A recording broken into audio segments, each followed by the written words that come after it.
Glória a Deus. Eu saúdo os irmãos com a paz do Senhor. Convido os irmãos para se pôr de pé. Nós vamos estar orando. Senhor Deus e eterno Pai, em nome de Jesus, meu Deus, queremos te agradecer, ó Pai, por esta grande oportunidade que o Senhor nos concede, de estar na tua presença, meu Deus, nesta noite, para te adorar, para te exaltar.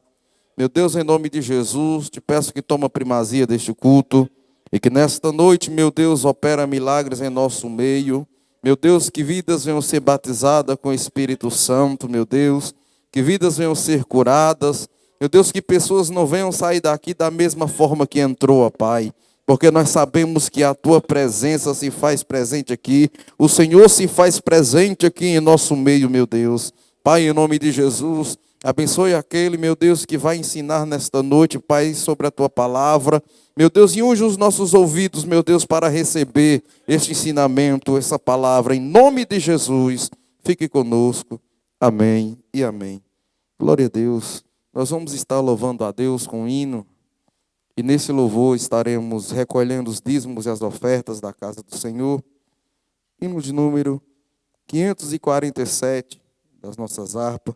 Para a honra e glória do nome santo do Senhor Jesus.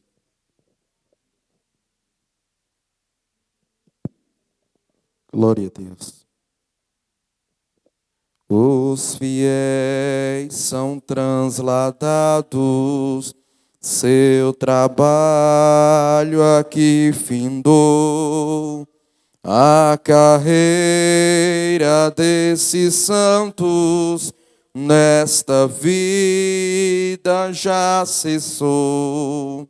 Do Senhor os bons ceifeiros terminaram seu labor. A colheita completou-se, é a vinda do Senhor. O Rei está voltando, o Rei está voltando, a trombeta está soando para os santos transladar. Sim, o Rei, o Rei está voltando, aleluia, Ele vem nos buscar. Desta terra estão subindo os remidos para o céu, ao encontro do Deus Filho, que aparece além do véu. E o templo está deserto, sua pregação cessou. É notícia em toda parte, Jesus Cristo já voltou. O Rei está voltando, o Rei está voltando, a trombeta está soando para os santos transladar.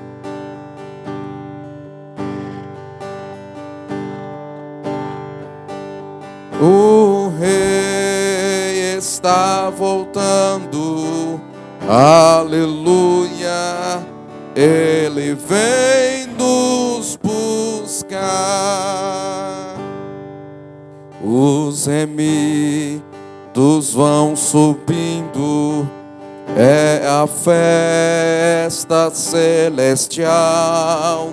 Todo o céu está se abrindo num bem-vindo sem igual. Qual o som de muitas águas nós ouvimos entoar. Aleluia, glórias ao Cordeiro, vamos indo para o lar. O Rei está voltando, o Rei está voltando, a trombeta está soando para os santos transladar. Sim, o Rei está voltando, o Rei está voltando, aleluia, Ele vem nos buscar. Glória a Deus, é o nosso desejo. Jesus Cristo vem buscar a sua igreja, e por isso que nós devemos estar sempre preparados, porque a qualquer momento a trombeta pode tocar e Jesus Cristo arrebatar a sua igreja. Glória a Deus. Nosso irmão Luiz, faça uma oração apresentando a nossa irmã Aline, que vai estar dando a aula nesta noite. Eu cumprimento a amada igreja com a paz do Senhor. Vamos nos colocar de pés. Querido Deus e eterno Pai, no precioso nome de Jesus, nessa noite nós agradecemos o Senhor por tudo quanto o Senhor já tem realizado no nosso meio. Obrigado, meu Deus, pela oportunidade de estar na Tua casa. E nessa noite pedimos ao Senhor que abra a porta da graça e venha usar a Tua filha, como é de costume, para estar ministrando o ensinamento da Tua palavra para nossas vidas. E que venhamos aprender um pouquinho mais do Senhor, pois o Senhor próprio nos ensina, dizendo: aprendei de mim, que sou manso e humilde de coração. Jesus abençoa a tua amada igreja, nós te pedimos e te agradecemos, Senhor Jesus, e no teu nome. Amém. Ali. Cumprimento a todos com a paz do Senhor, amém? Hoje, como de costume, nós, sempre na primeira terça-feira do mês, a gente vai para a aula, né? Porque nós temos a Santa Ceia. Nós vamos estar dando início a lição do terceiro trimestre. Parece que foi ontem que começou e já está no terceiro trimestre. Isso os irmãos trouxeram, mas é sempre bom lembrar. Na primeira terça-feira do mês, é a lição da escola bíblica. Nós vamos estar nos colocando de pé para estar fazendo a leitura nessa noite. A lição de número 1 do dia 2 de julho, domingo, tem como título A Igreja Diante do Espírito da Babilônia. O título da nossa revista é A Igreja de Cristo e o Império do Mal. Como viver neste mundo dominado pelo Espírito da Babilônia.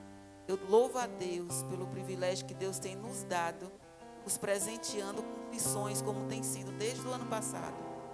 O título é A Igreja Diante do Espírito da Babilônia. O texto áureo nos diz: e na sua testa estava escrito o nome, Mistério, a Grande Babilônia, a mãe das prostituições e abominações da terra. Apocalipse 17, 5. A verdade prática diz: a igreja deve resistir ao espírito da Babilônia, presente no cenário atual.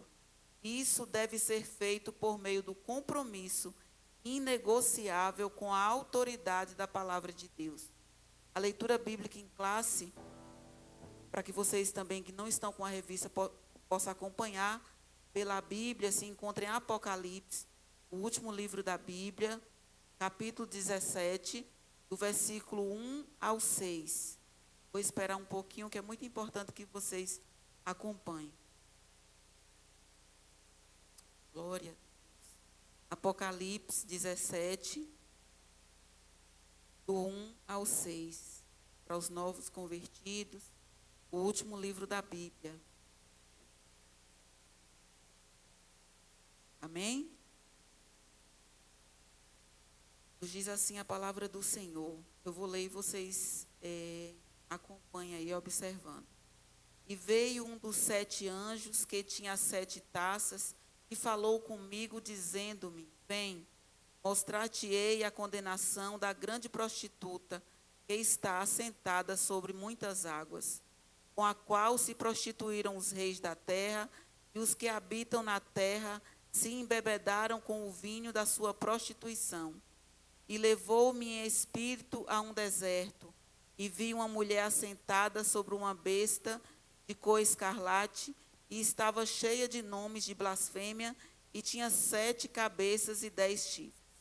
E a mulher estava vestida de púrpura e da escarlate, adornada com ouro e pedras preciosas, e pérolas, e tinha na mão um cálice de ouro, cheio de abominações, e da imundícia da sua prostituição.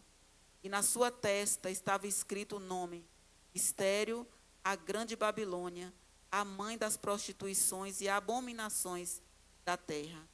E vi que a mulher estava embriagada do sangue dos santos, e do seu sangue das testemunhas de Deus.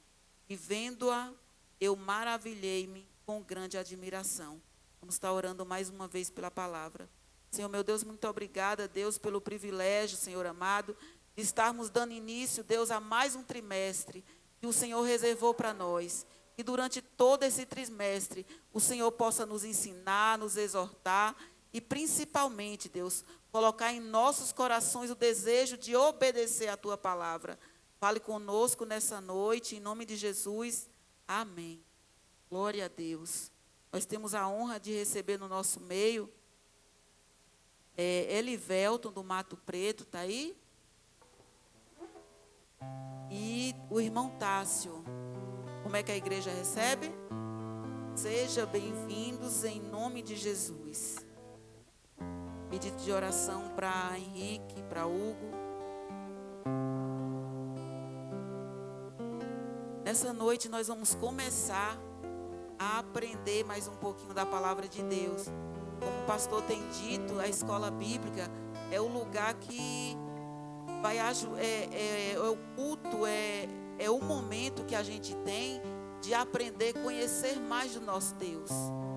Porque se a gente quer intimidade, a gente precisa conhecer. A gente só aproxima dessa intimidade com Deus quando a gente conhece quem é Deus. É impossível termos intimidade sem conhecimento de Deus. Então, que a gente venha esforçar para participar da escola bíblica, sobretudo nesse tema tão necessário para os nossos dias. Como eu falei, o título da lição é A Igreja de Cristo e o Império do Mal. Como viver neste mundo dominado pelo espírito da Babilônia. O que nós vamos estar aprendendo, né? Quem é esse espírito da Babilônia? De que é que se fala quando diz sobre isso, né? Às vezes a gente lê Apocalipse e tem um monte de simbologia e a gente não compreende. A escola bíblica é lugar da gente aprender sobre essas questões. Uma coisa que eu quero começar trazendo para a gente nessa noite é uma pergunta. São 3 perguntas. A primeira dela é se você tem consciência da opressão que está se formando no mundo contra o cristianismo bíblico. Você já se deu conta da opressão e da perseguição que o cristianismo bíblico tem sofrido? Porque se a gente não tomar cuidado, a gente vive no mundo da lua. E a gente vai espiritualizando e vai achando que tudo é bom e que tudo é de Deus. E a gente não para pensar que nós estamos vivendo num contexto de forte opressão contra o cristianismo bíblico. Nessa lição eu comecei a aprender uma coisa desde a semana passada, que eles vão falar sempre de cristianismo bíblico. Por que será? Porque há muita gente dizendo que se considera cristão. Há muitas religiões, muitas denominações que se diz cristão. Para fazer essa diferença, a lição vai nos trazer sobre cristianismo bíblico. É o cristianismo que está escrito na Bíblia Sagrada. Porque eu posso dizer que creio, que sou cristão e não sigo a Bíblia. Então não é cristianismo bíblico. A outra questão é, tu, lá no teu trabalho, lá na escola ou em qualquer lugar que tu vai, você se sente tranquilo para chegar assim na cara e dizer que Jesus é o único caminho, a verdade e a vida? Ou a gente vive um momento que a gente precisa rechear de um monte de coisa, que a gente precisa ter muito jeitinho para poder chegar para alguém e dizer que Jesus Cristo é o único caminho? Por que eu estou fazendo essas perguntas? Para a gente compreender qual é o contexto atual que nós temos vivido. Parece simples, mas não é tão simples. Durante muito tempo, a gente misturou as coisas e tem misturado tudo para tentar agradar na hora que for falar que Jesus é o caminho, a verdade e a vida.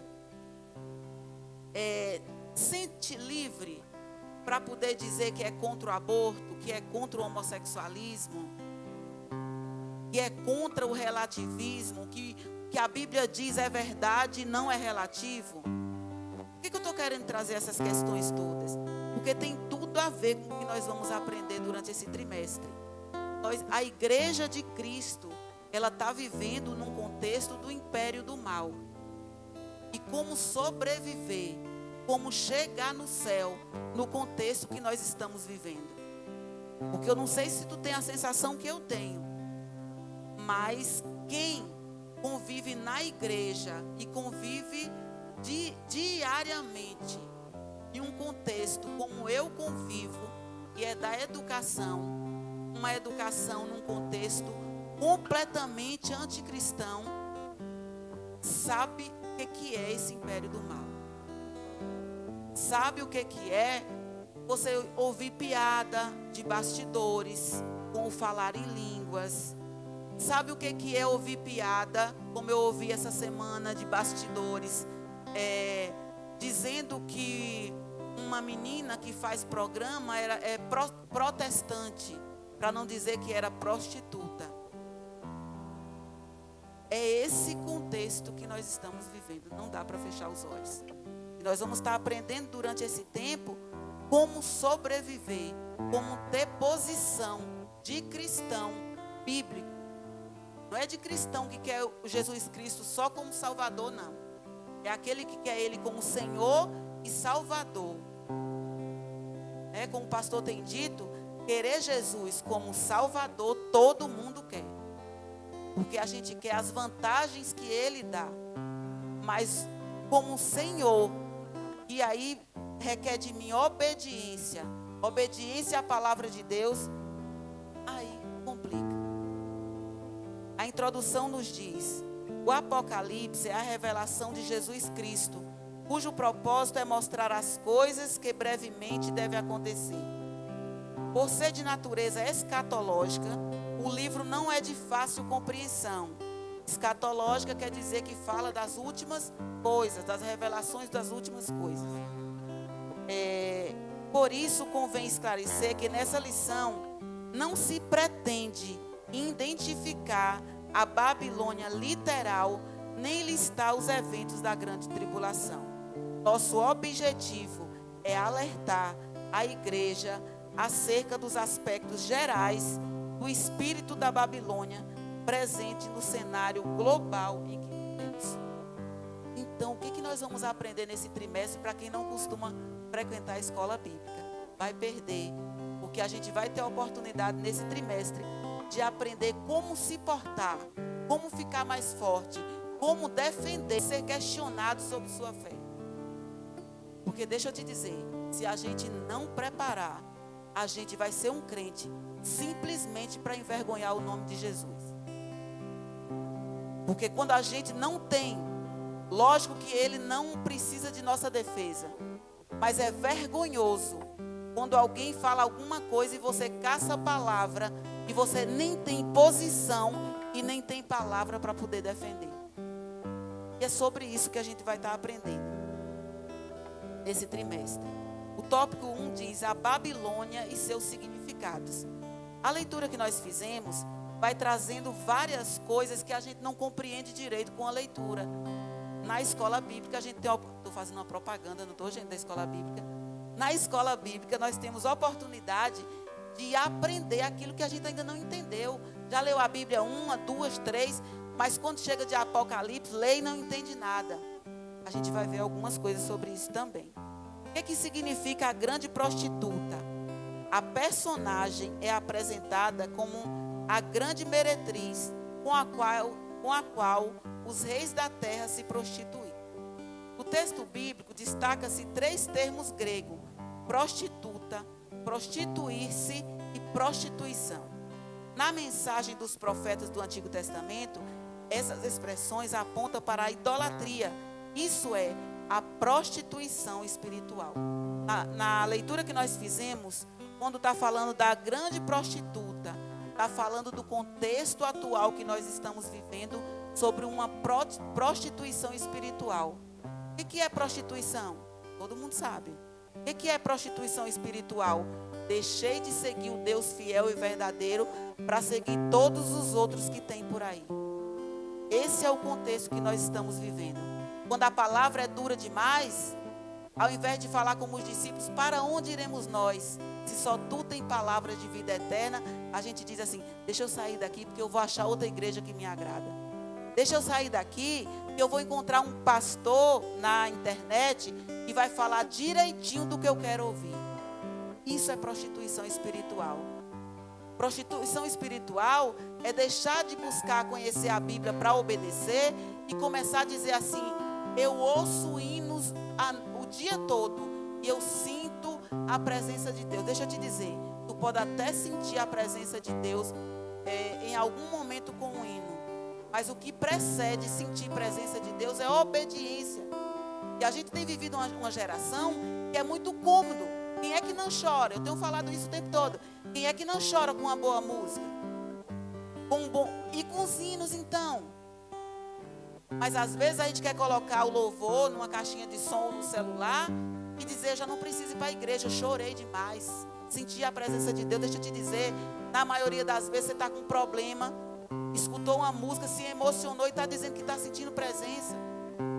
Para sentir presença de Deus, a gente precisa compreender que há um contexto, um princípio de obediência. E aí, se a gente não entender isso, a gente está dentro da igreja, mas está vivendo a prostituição espiritual e achando que é só lá fora.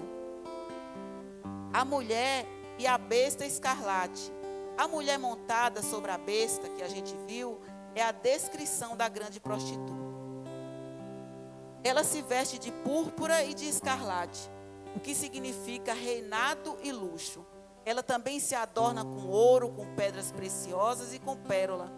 Apocalipse 17, 4. O que sinaliza o materialismo e o poder econômico. Coloque aí na cabeça sua ou anota se tiver com uma. Qual é o contexto que nós estamos vivendo no cenário atual? Primeiro, prostituição espiritual. Deixando o Deus verdadeiro para se ajeitar naquele que mais adequa ao seu pessoal, o seu ego.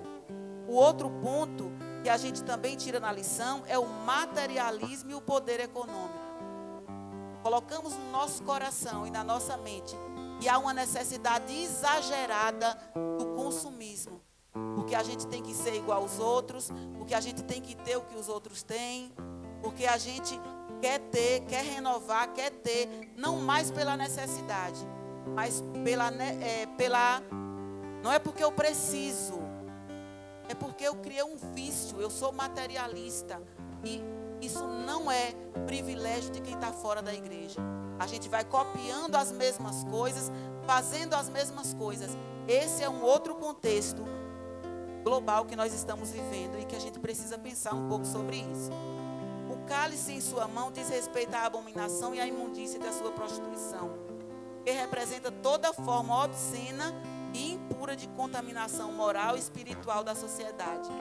A fera a qual a mulher está montada é a besta que saiu do mar.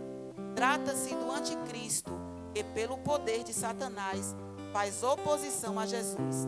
Ele profere blasfêmia, inconsciente repulsa ao senhorio de Cristo. Profere blasfêmia. Quantas blasfêmias a gente tem acompanhado e tem visto?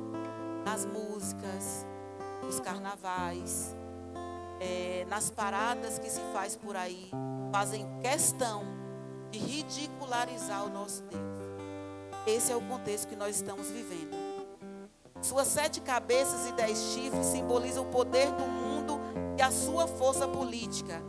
A união entre o cavaleiro, que é a mulher, e a montaria, a besta, simboliza a nevasta força do sistema religioso, econômico e político do espírito da Babilônia. O mistério. Na sequência da revelação, o nome da prostituta é desvendado. Mistério, a Grande Babilônia. O termo mistério indica que o nome Babilônia não é meramente geográfico, ou seja, não é a Babilônia em si. Babilônia é descrito como grande porque é poderosa e de vasto alcance. Refere-se à mãe da prostituição e abominações da terra. Ela é a mentora de toda rebelião contra Deus e consequente depravação da sociedade. Babilônia é responsável pelo assassinato dos santos e das suas testemunhas de Jesus. Simboliza o espírito de perseguição, desconstrução da fé bíblica. Percebe que aqui está dizendo de novo fé bíblica. Por que fé bíblica? Porque se tem fé em muitas coisas. A questão é ter fé no Deus da Bíblia e no que está escrito na Bíblia. Não se trata apenas de uma cultura sem Deus, mas de uma cultura contra Deus. Pense nesse negócio que nós estamos vivendo agora. Olha que fala forte.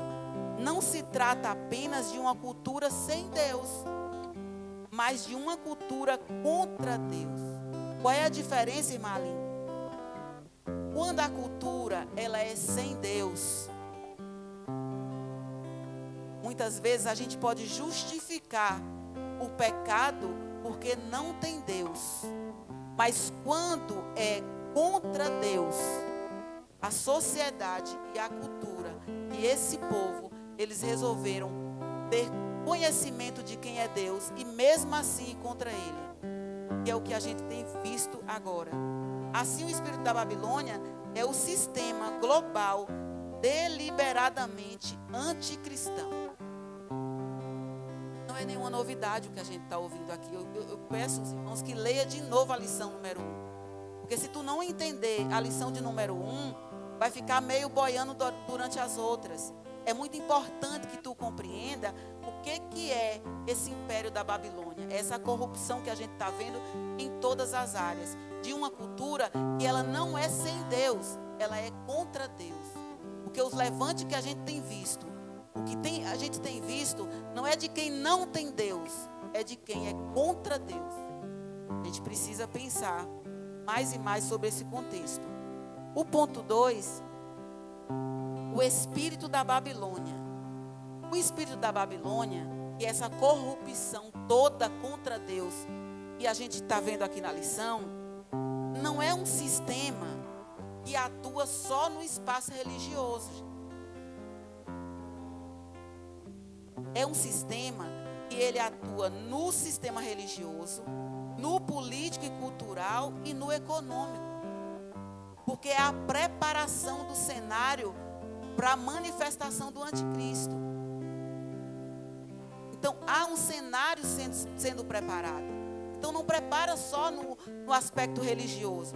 Prepara para essa vinda, para a montagem desse sistema, no sistema religioso, no sistema político e cultural e no sistema econômico.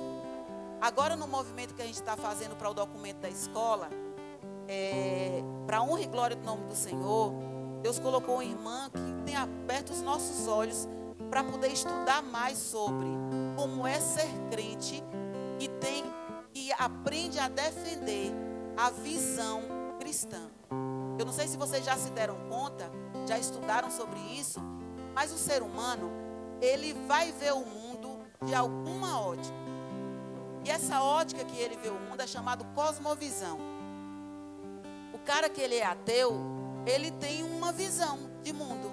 Ele olha para a pessoa, ele sabe que essa pessoa, ele olha para o sistema, ele defende de acordo com aquilo que ele pensa. Um mundo sem Deus. Aquele que acha que Deus, o Deus verdadeiro, é as águas, o que mais, meu Deus do céu, pelo amor de Deus aqui, o sol, os animais, ele também olha para as coisas, para o sistema, e ele tem uma visão. Sabe o que aconteceu com nós crentes? Deixa eu dizer um negócio para vocês. É por isso que a gente também se ferra para deixar de ser. Fizeram a gente acreditar, e principalmente na escola, fizeram a gente acreditar que a gente tinha que separar religião, porque religião não se discute. Olha, irmão, tudo bem, não tem problema não. Vai para a igreja faz muito bem. Quando você vai para a igreja, você não bebe. Aí vai, enchendo nossa mente de coisa e dizendo assim, ó, é ótimo, procura uma religião.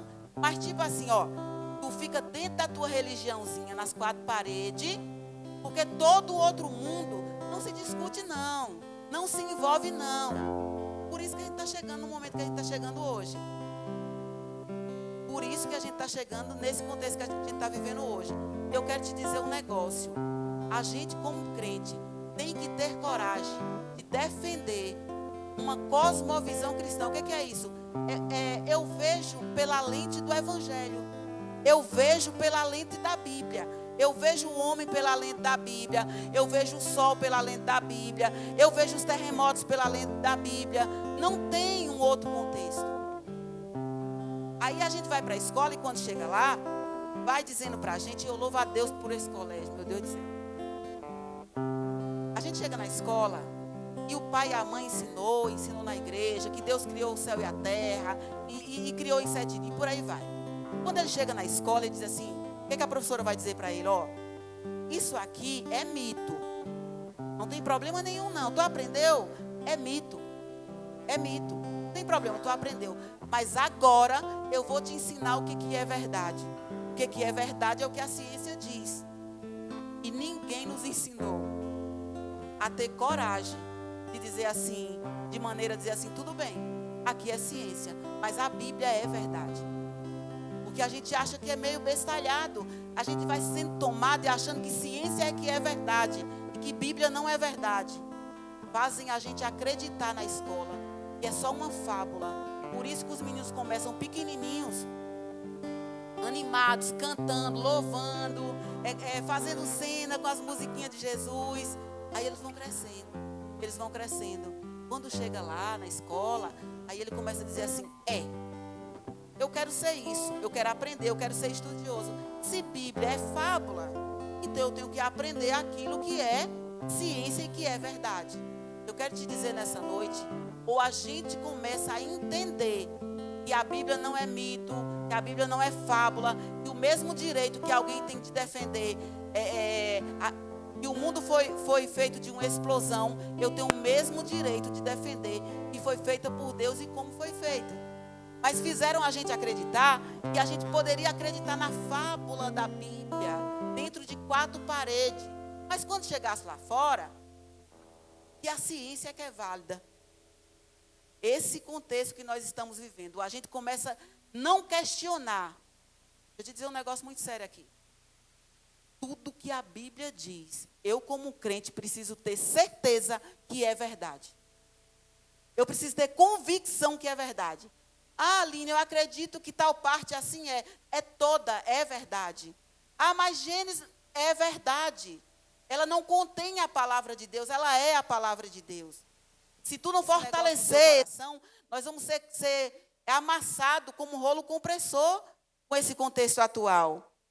Então, o espírito da Babilônia, que é toda essa corrupção que a gente tem visto, ele atua em vários setores. O primeiro dele é o religioso. O espírito da Babilônia faz com que as pessoas sejam seduzidas pela prostituição espiritual. Seduzidas pela prostituição espiritual. Nesse sentido, o culto ao ego torna-se o ser humano amante de si mesmo, do dinheiro e dos deleites. Além disso, o argumento de liberdade estimula a devassidão por meio do afrouxamento moral. E aí vai aparecer logo à frente, eu não vou estar lendo, mas eu quero que vocês prestem atenção. 4 palavras extremamente importantes para a gente reconhecer o espírito da Babilônia no meio religioso. As palavras são ecumenismo. Ui, Marlene, mas ecumenismo é um negócio tão bonito. Tão legal, né? Não todas as religiões vivendo em paz. O culto ecumênico, porque tudo é bom e a religião. Todas as vezes que a gente colocar o nosso Deus, que é o Deus criador do céu e da terra, no contexto de outros, nós estamos mexendo na santidade dele, na autoridade dele, e ele não aceita. Então a palavra ecumenismo, para o crente fiel que quer morar no céu, ele precisa entender que se eu tiver achando essa uma prática legal, uma prática muito legal, de todo mundo viver em paz, todas as religiões, não é bíblico. Lembra que Jesus disse? Não vim trazer paz. Por quê? Porque ele é o Deus criador do céu e da terra. E ou você defende, ou tu coloca ele iguala com outros deuses. E aí, a gente vai estar cometendo um pecado mais grave da Bíblia. Porque se eu colocar o nosso Deus, Deus da Bíblia, no lugar dos outros, a gente entra pela linha de quê, gente? Da prostituição espiritual, da idolatria também. A outra palavra que tem a ver com o sistema religioso, o espírito da Babilônia no sistema religioso, é o relativismo. Rejeita a doutrina e a autoridade da Bíblia e fala, pode ser que sim, pode ser que não, mas em alguns casos... mas é complicado isso aqui. O relativismo. Se for para o outro, é desse jeito. Mas quando é para os meus, eu penso diferente. 2 pesos e 2 medidas. É relativo, irmão, depende. Quem tem que tomar muito cuidado com isso é os jovens. A gente vai falar alguma coisa, e aí geralmente vem assim, mas não é bem assim. Mas não é bem desse jeito. A outra palavra é humanismo. Reinterpreta e ressignifica os mandamentos divinos. Humanismo é a ideia de que o homem ele tem que estar no centro de todas as coisas. Só é legal a parte da Bíblia que coloca o homem, que tudo é para o homem, que o homem é o centro. O homem nunca foi o centro. Então essa é outra palavra. Sincretismo, aquele que mistura o sagrado e o profano. Então são essas palavras, ecumenismo, relativismo, humanismo e sincretismo, tudo isso dos ismos. Escreva isso na Bíblia, escreva isso na lição, para toda vez que tu escutar isso, tu vai lembrar, misericórdia, isso tem a ver com o espírito da Babilônia no sistema religioso. Tu não esquece desse negócio, não. Assim, tudo passa a ser permitido e a verdade é desconstruída. Todas as vezes que eu entrar pela linha do ecumenismo, relativismo, humanismo e sincretismo, a Bíblia deixa de ser a verdadeira, a palavra de Deus. E ela passa a ser, lembra que a gente já viu isso? Um livro que contém palavra de Deus. Ela não é o livro que contém palavra de Deus, ela é a palavra de Deus. Isso muda tudo. Então, cultural.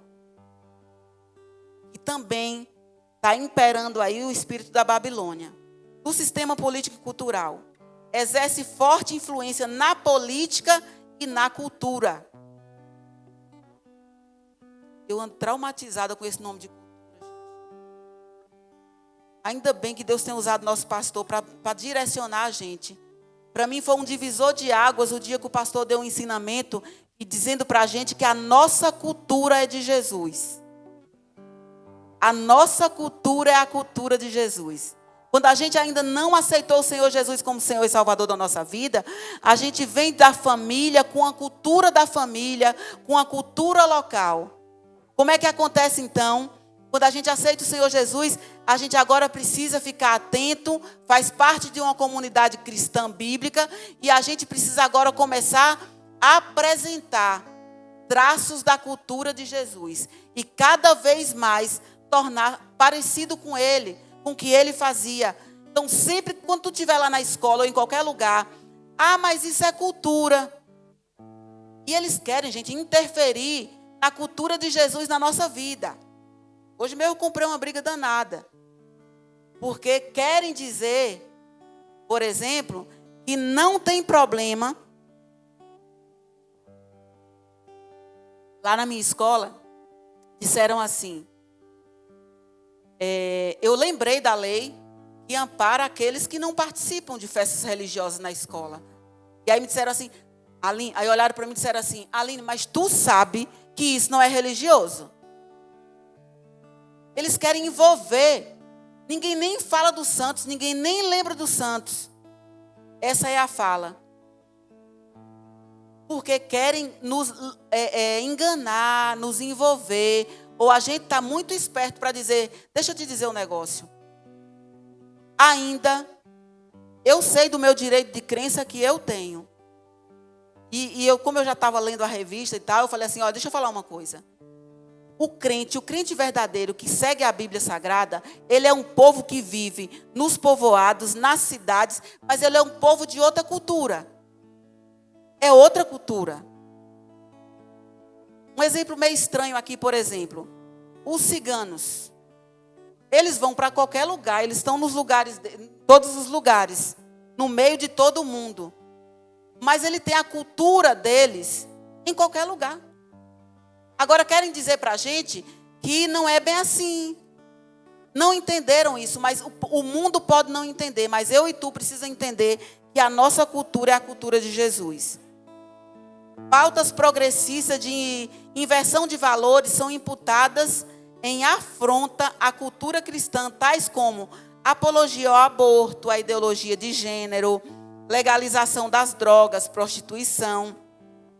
Logo, o patrulhamento ideológico estigmatiza como fundamentalista quem discorda dessas pautas. Estão querendo calar nossa boca. Mas não é bem assim. Já quer logo vir com tipo, isso é falta de amor. Para tentar causar medo, para tentar calar a nossa voz. A primeira coisa que joga na cara de um crente que defende a verdadeira palavra de Deus é que é a parte do amor de Jesus.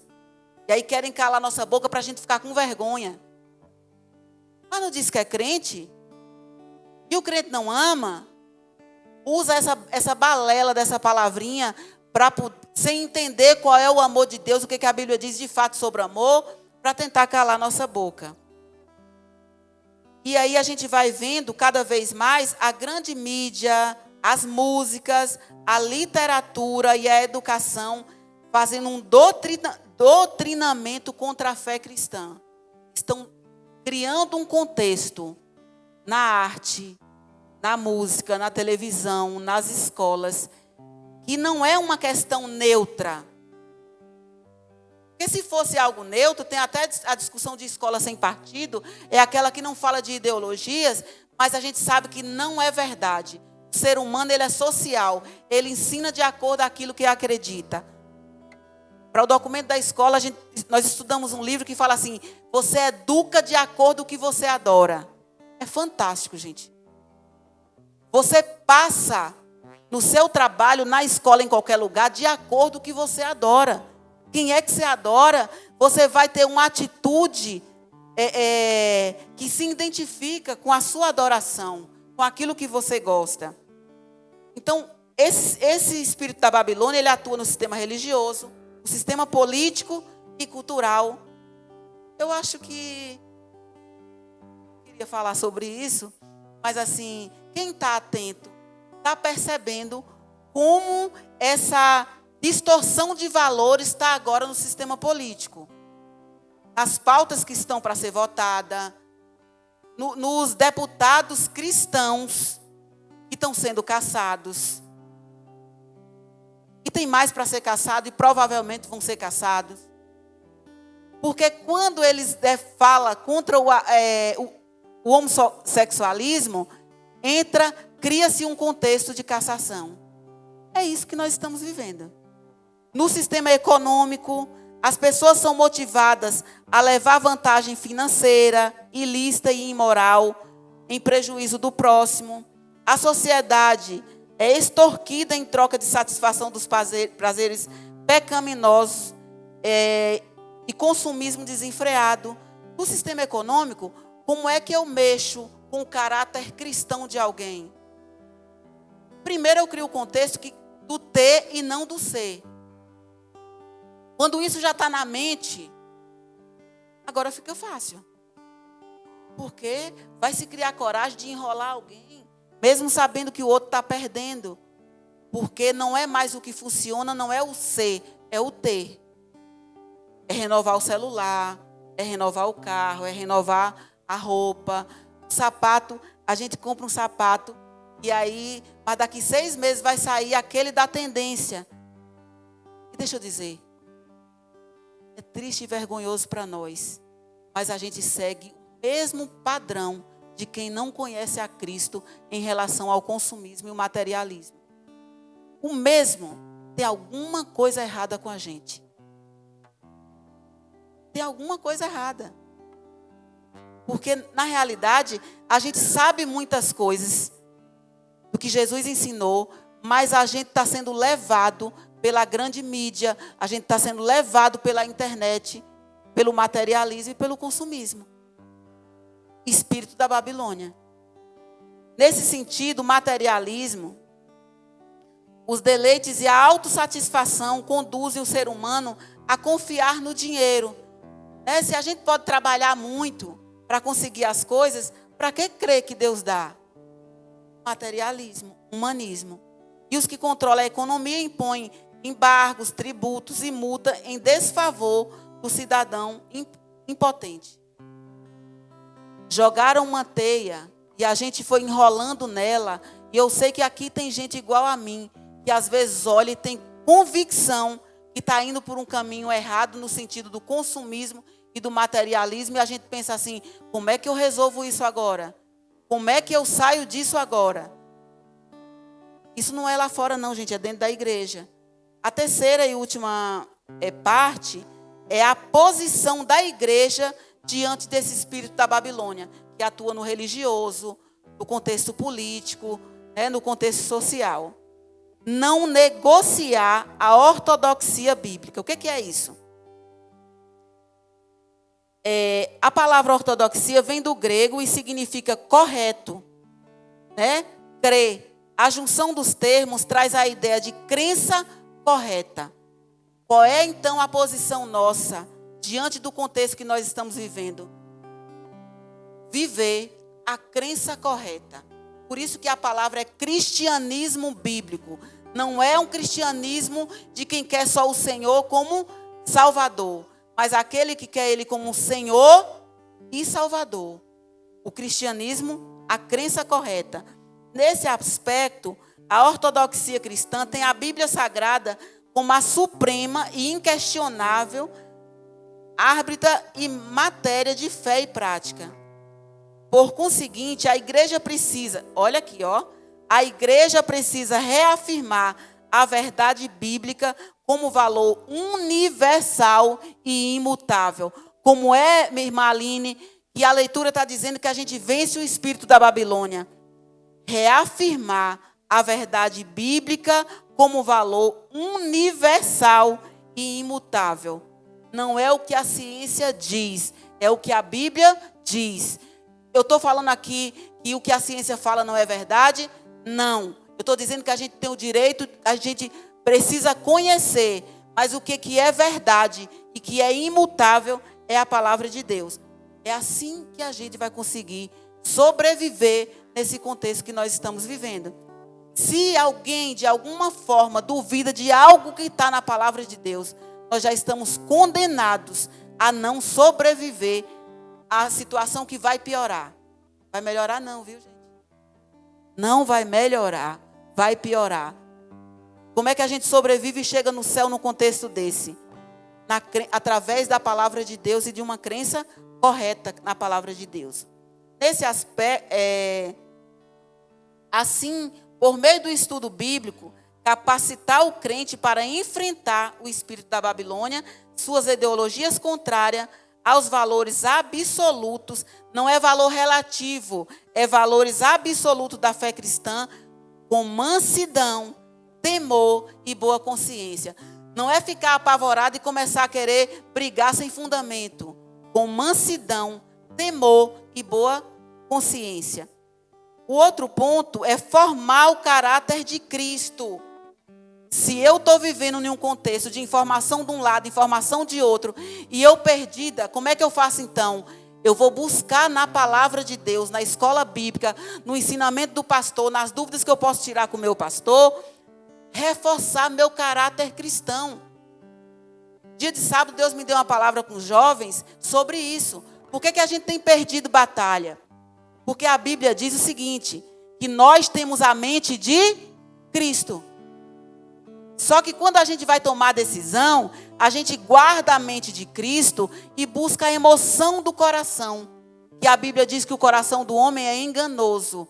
Então, como é que a gente vence, então, o espírito da Babilônia? Buscando fortalecer o caráter de Cristo em nós. O caráter cristão refere-se à nova vida de modo de pensar e agir daqueles que pertencem a Cristo. Deixa eu te dizer um negócio. Sabe aquilo que a gente às vezes quer fazer para não ficar com vergonha diante do povo, do irmão, para dizer que a gente é legal, que a gente é de boa? Quando tu termina de fazer perto do teu irmão, ele olha e fala assim, e diz que é crente. E diz que é crente. Hoje eu vi uma situação dessa com uma pessoa que diz que é crente. Quer agradar, quer interagir, quer ser legal, quer curtir o que não deve, para ser o cara, ou a menina, ou a senhora. Mas aí alguém vai lá e olha e fala assim, ui, curtiu? Deixa eu te dizer, agora a gente manifesta o nosso caráter, não só no que a gente fala, não, e o que as pessoas veem, não. Lá nas redes sociais, o que tu curte, alguém olha e fala assim, curtiu isso? Vamos reforçar nosso caráter de Cristo. Reforçando o caráter de Cristo, a gente vai... O que a gente curte tem a ver com o caráter de Cristo. O que a gente possa tem a ver com o caráter de Cristo. Não dá mais para ser só uma coisa, não. A falha da formação moral do caráter produz pseudos cristãos, escravizados pela carne. Portanto, a igreja que prima pelo estudo e aplicação da palavra de Deus produz crentes espiritualmente maduros, capazes de resistir o espírito da Babilônia presente no cenário global. Louvamos a Deus pela vida do nosso pastor e pela nossa igreja. Porque doa quem doer, chore quem chorar. Às vezes a gente sai aqui quase morta já, né? Leva umas cacetadas. Mas o que acontece, gente? Só forma um caráter de Cristo. Com a verdadeira palavra de Deus, doa quem doer. Massagear o ego, deixar ser popular, nunca vai fortalecer o caráter de Cristo em nós. E tudo isso, a posição da igreja é não negociar a Bíblia, fortalecer o caráter de Cristo e, terceiro ponto, aguardar a volta de Cristo. Por que tudo isso a gente precisa ter cuidado? Porque nós cremos e estamos esperando a volta de Cristo. Se a gente bestar, Cristo volta, e a gente está lá numa posição longe do caráter de Cristo. Né? E outra coisa, precisamos ficar muito atentos. Nós estamos trocando a Jesus por coisa tão simples. Não é por coisa complicada não, viu, gente? É pela vergonha de tomar posição. Só para lembrar aqui, como diz o pastor, para a gente ir fechando, quando Pedro negou Jesus, preste atenção nesse negócio aqui. Quando Pedro negou Jesus, ele estava por ali olhando, né? E aí alguém chega e fala assim, mas tu não anda? Tu não é dos dele? Ele fala o quê? Ele diz que não é. Por que ele fala que não é? Porque ele estava com medo de morrer. Então, servir a Deus não é relativo. Eu menti porque era grave. Eu menti porque senão eu não aposentava. Eu menti porque senão eu não... Não é assim. Não é assim. E aí, acerca dos sinais que precedem a volta de Cristo, destaca a apostasia, a inversão de valores, perseguições, guerra, fomes, pestes e terremotos. Diante desses eventos, o cristão é exortado a não viver desapercebido, mas esperar o Senhor em oração e vigilância. Nesse contexto que nós estamos vivendo, é necessário, mais do que nunca, a oração. E também é muito, muito, extremamente necessário a vigilância. Porque se a gente não tomar cuidado, a gente ora, mas na hora de vigiar, a gente já manifestou e já negou Jesus e já escandalizou Jesus. Ainda requer-se do salvo, enquanto aguarda a bendita esperança, o que Deus espera de nós? Qual tem que ser a nossa posição? A renúncia da impiedade, das paixões mundanas, a viver nesse presente século uma vida de autodomínio, integridade e santidade. A Bíblia diz que sem santidade ninguém verá a Deus. E nós sabemos também que santidade é separação. É separação. A outra palavra é autodomínio. Está tudo aí. Mas não me convém. Como é dito. Outra questão. Estamos vivendo um mundo que está cheio de informação. Mas eu quero te dizer, informação nunca foi conhecimento. Ou eu sou uma pessoa que aprendo a olhar para todos os lados, mas eu resumo que a verdade que pauta a nossa vida é a Bíblia Sagrada, ou a gente vai fracassar. Então que nós, nessa noite, nós saímos daqui com vontade e com desejo de participar da escola bíblica, de ler a revista, porque se a gente não se fortalecer em Deus, sobre quais as estratégias, nós estamos fadados ao fracasso. E não, deixa eu dizer, e não é aquele laço que nós estamos vivendo um tempo diferente de antes, que bastava ser um crente fiel, que vinha para a igreja, já estava tudo bem. O contexto com o espírito da Babilônia, no contexto atual, não basta isso não. É ser crente fiel, participar de tudo na igreja para se fortalecer, mas é para ter posição. É para ter posição. Não dá para ser neutro. Não dá mais para ser morno. Ou tem posição ou não é. Ou tem posição ou não é. Conclusão. Vivemos um período em que o espírito da Babilônia exerce forte influência na sociedade global. Suas ações buscam o completo domínio político, econômico, cultural e religioso em oposição a valores cristãos.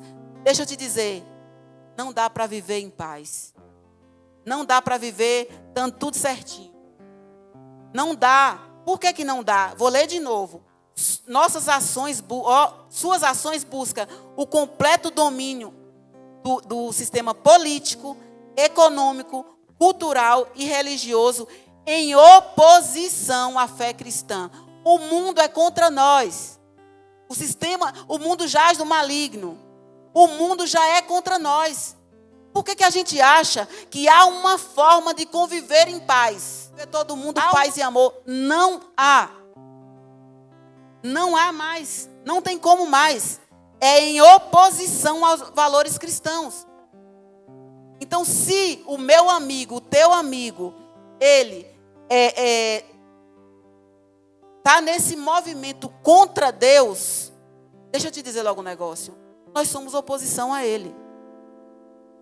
Se a minha mãe, a tua parente, vem de oposição aos valores cristãos, está indo contra, eu sou oposição a ela. Eu posso amar, mas eu sou oposição a ela. O que está acontecendo é que a gente está relativizando demais. Mas é manhinha, mas é painho, mas não é bem assim. Porque... Não é não, gente. O mundo está contra os valores cristãos. Não dá, não é meio termo não. O avanço dessas ideologias aponta para a iminente volta de Cristo. Se ele está voltando, eu preciso ficar cada vez mais esperto e tu também. Para que a gente não fique. Porque ficar é que é duro. Ficar é que é duro. Se a gente não está aguentando a pressão agora, para viver paz e amor, amiguinhos com o mundo, e depois? Nesse interlúdio, é dever da igreja, oferecer resistência ao mal. Temos que ser imunes, resistentes. E a gente é resistente com o quê? com a palavra de Deus, ensinar a doutrina bíblica, formar o caráter dos discípulos e santificar para a vinda de Cristo. Que o Senhor Jesus nos abençoe, nos dá graça, nos dá desejo de aprender a palavra dele, nos dá desejo de ter sustância para ter posição. Eu tenho orado a Deus e peço à igreja que ore. Eu tenho orado a Deus pedindo, Senhor, levanta esse grupo de jovens. Um povo cheio de fé, cheio de posição, que não negocia. Que não negocia. Porque nós somos uma igreja grande em Iraquara e na região.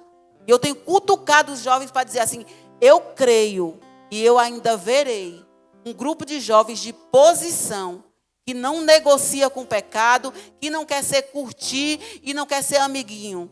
Porque nós não temos mais tempo para isso, amém? E venha para a escola bíblica, gente, porque vai ser uma bênção, tem sido uma bênção e vai ser uma bênção. Agradeço a minha oportunidade, em nome de Jesus. Glória a Deus.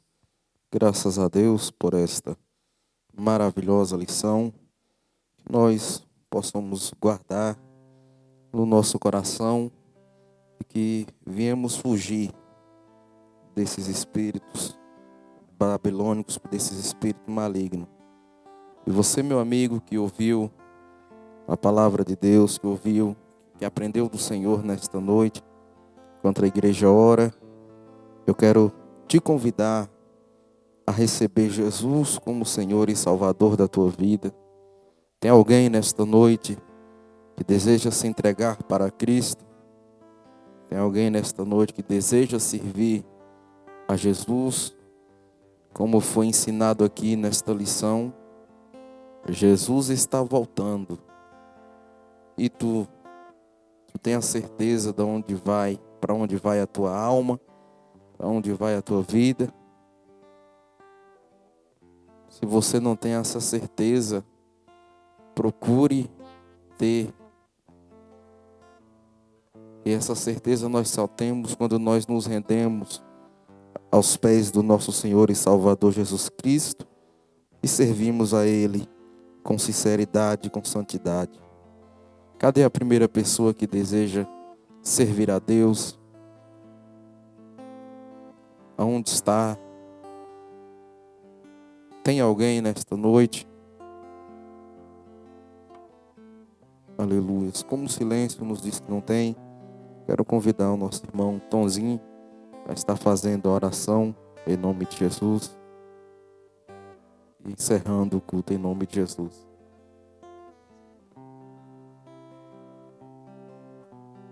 Glória a Deus. Só os irmãos com a paz do Senhor. Graças a Deus por uma palavra, um ensinamento muito bom.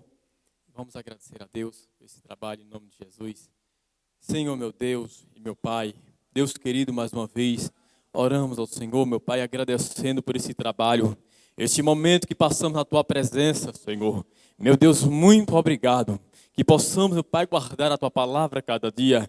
Meu Senhor, nos ajuda, meu Pai, a praticar a Tua palavra, a guardar os Teus mandamentos, meu Pai. Que não viemos para seguir o sistema do mundo, Pai Santo. Deus de glória, Espírito Santo, nosso amigo, continue nos guiando, Senhor, e nos dá um retorno abençoado, meu Pai, um sono tranquilo, em nome de Jesus. Assim te agradecemos.